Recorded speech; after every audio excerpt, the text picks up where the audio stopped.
Vivemos em um mundo onde a onda de terror e desastres tentam roubar a nossa paz, onde o mal sempre está tentando prevalecer. Mas vemos pela palavra de Deus desde o Antigo Testamento que o cuidado de Deus para com aqueles que o temem e o buscam é muito real e permanente. Fique atento a mais um programa Encontro com a Palavra. Aqui apresentamos a palavra de Deus como resposta a todas as mais difíceis questões da vida. Agora com você, Pastor Edson Bruno. Olá, seja bem-vindo a mais um Encontro com a Palavra. Que alegria grande estarmos aqui para continuarmos estudando a Bíblia, a Palavra do nosso Deus. Abra sua Bíblia no capítulo 11 de 1 Coríntios. Capítulo 11, isso mesmo. Vamos continuar o estudo da primeira carta de Paulo à igreja em Corinto. O primeiro versículo do capítulo 11 nos remete aos capítulos 8, 9 e 10 desta carta.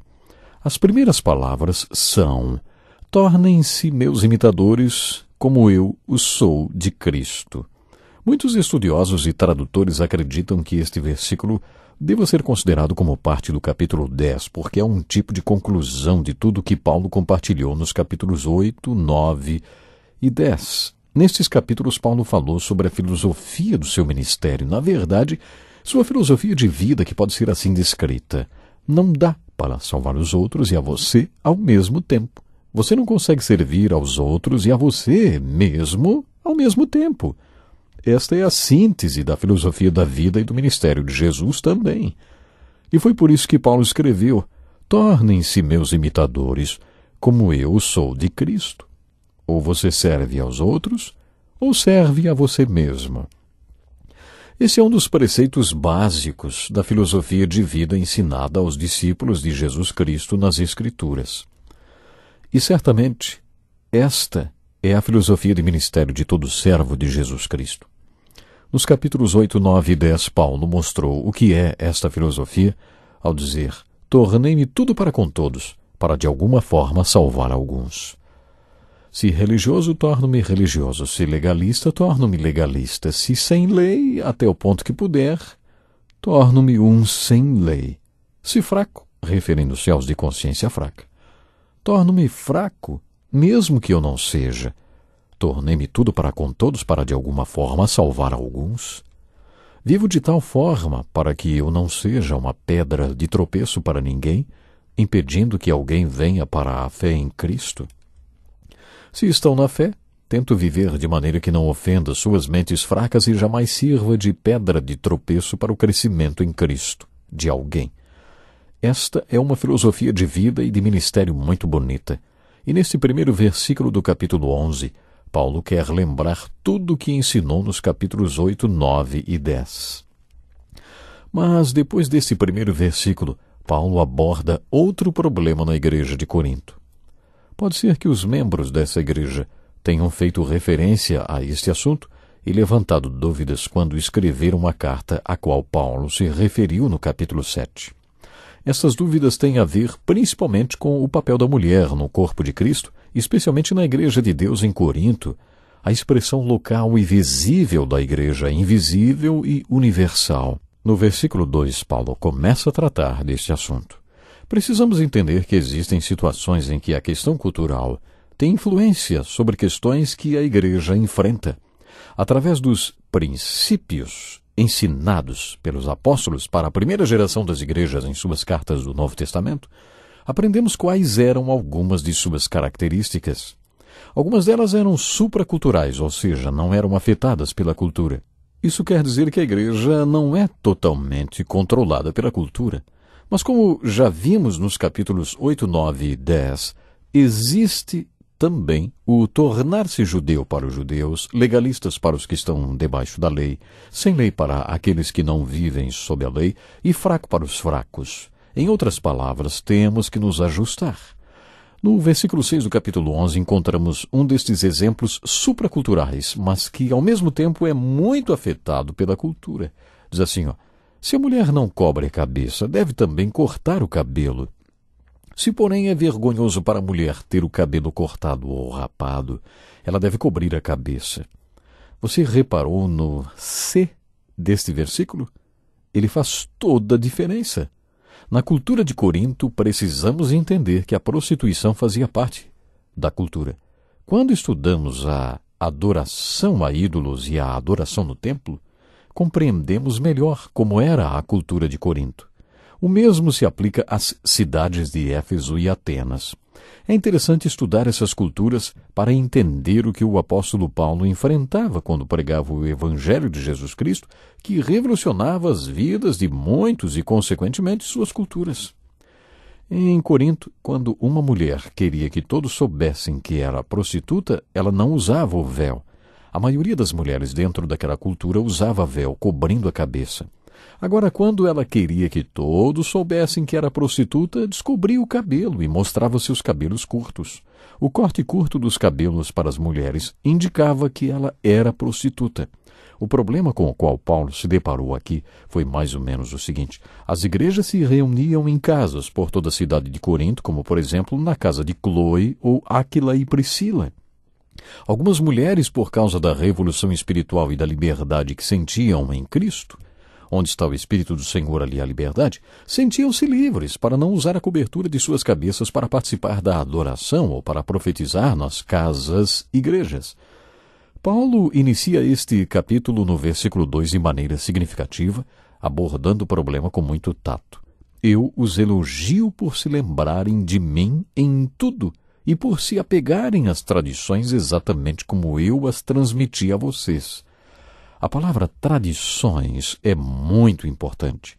Não temos nenhum capítulo nem versículo que trate deste assunto, mas existiam certas tradições estabelecidas mesmo no início da história da igreja. Essas tradições faziam parte da vida de Paulo também.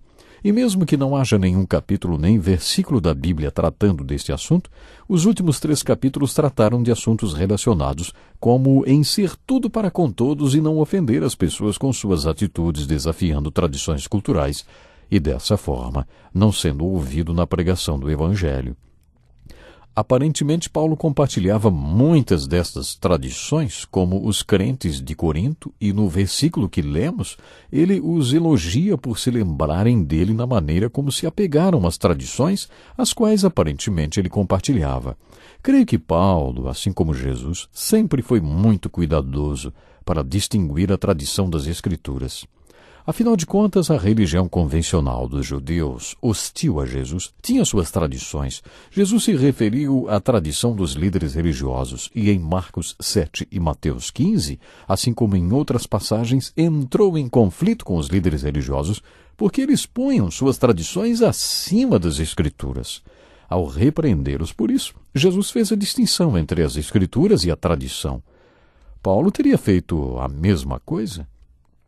Nas primeiras igrejas, como na igreja de Corinto, tinham que ser tomadas algumas decisões a respeito de questões culturais, e Paulo compartilhava as decisões que considerava acertadas para cada grupo ou igreja dentro de sua respectiva cultura. Quando Paulo não tinha um capítulo ou versículo para algum assunto específico, ele chamava de tradição. Agora acompanhe a leitura da passagem que vai do versículo 3 ao 11, na qual Paulo trata da questão das mulheres que estavam tirando seus véus em público no momento da adoração. Diz assim: Quero, porém, que entendam que o cabeça de todo homem é Cristo, e o cabeça da mulher é o homem, e o cabeça de Cristo é Deus. Todo homem que ora ou profetiza com a cabeça coberta desonra a sua cabeça. E toda mulher que ora ou profetiza com a cabeça descoberta desonra a sua cabeça, pois é como se a tivesse rapada. Se a mulher não cobre a cabeça, deve também cortar o cabelo. Se, porém, é vergonhoso para a mulher ter o cabelo cortado ou rapado, ela deve cobrir a cabeça. O homem não deve cobrir a cabeça, visto que ele é imagem e glória de Deus, mas a mulher é glória do homem. Pois o homem não se originou da mulher, mas a mulher do homem.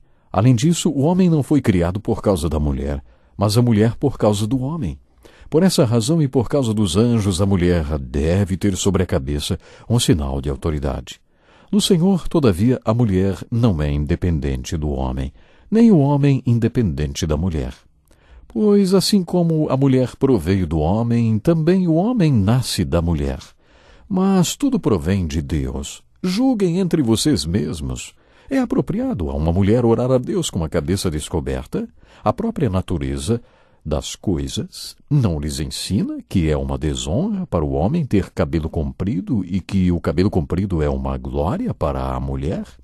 Pois o cabelo comprido foi-lhe dado como manto, mas se alguém quiser fazer polêmica a esse respeito, nós não temos esse costume, nem as igrejas de Deus. O que Paulo está dizendo nessa passagem, hein? Em primeiro lugar, e isso está bem claro, aquelas mulheres dentro da cultura em que estavam inseridas estavam erradas ao tirar a cobertura de suas cabeças durante a adoração pública por causa do que isto significava dentro da cultura de Corinto. Dentro da filosofia, tornei-me tudo para com todos e de fazer os ajustes para não perder a oportunidade de ser testemunha e ser ouvido quando apresentar Cristo, Paulo diz que a mulher descobrir a cabeça estava fora da linha. Aquelas mulheres não deveriam fazer isso. Ele estava dizendo que se elas iam tirar o véu, o que era um sinal de prostituição, deveriam cortar o cabelo, o que também era um sinal de prostituição. Se a mulher tivesse cabelo curto naquela cultura, seria uma vergonha. Então, ela deveria usar o véu por causa do testemunho. E aí Paulo disse algo surpreendente para um velho rabino judeu ou para um velho fariseu. Ele disse que, quando o homem ora ou profetiza, não deveria usar nada na cabeça. Devemos nos lembrar que uma das mais fortes tradições dentro do costume judaico é o uso do talit, ou seja, uma espécie de chale de oração. Eu acho, e Paulo ensina isso em 2 Coríntios, que o uso do chale de oração era um mal-entendido e uma aplicação errônea de alguns textos bíblicos relacionados a Moisés e aquele brilho que ele tinha por causa do tempo que passou com Deus no Monte Sinai. E então, quando a glória radiante começou a passar, a desaparecer, ele cobriu a cabeça com um véu, para que o povo não visse a glória esvanecendo, desaparecendo. Acredito que, na opinião de Paulo, houve um mal-entendido e uma aplicação errada da tradição judaica ao sugerir que, em memória de Moisés, os homens deveriam usar alguma coisa sobre a cabeça em momentos de adoração. Acho que em 2 Coríntios Paulo deixa claro que isso era uma interpretação errada da experiência de Moisés. Os homens não devem cobrir nada diante de Deus e devem estar transparentes diante dos homens. Paulo está dizendo que o relacionamento do marido e da mulher é muito semelhante ao relacionamento de Cristo e Deus. Se você fizer um estudo do relacionamento entre o Deus Filho e o Deus Pai, verá claramente que o Pai está acima do Filho. O Filho disse: não proponho agradar a mim mesmo, mas aquele que me enviou. A preocupação número 1 de Jesus sempre foi o Pai e a glória do Pai. E assim nós também temos que ter uma preocupação constante em agradarmos a Jesus Cristo. Pense nisso, nós vamos continuar no próximo programa. Até lá, Deus lhe abençoe. Que lição importantíssima. Obrigado, Pastor Edson Bruno. Prezado ouvinte, coloque em prática o que você ouviu aqui. Sem dúvida, sua vida será grandemente abençoada. Este é um estudo escrito pelo Dr. Dick Woodward, na voz do Pastor Edson Bruno. Escreva-nos e solicite o material.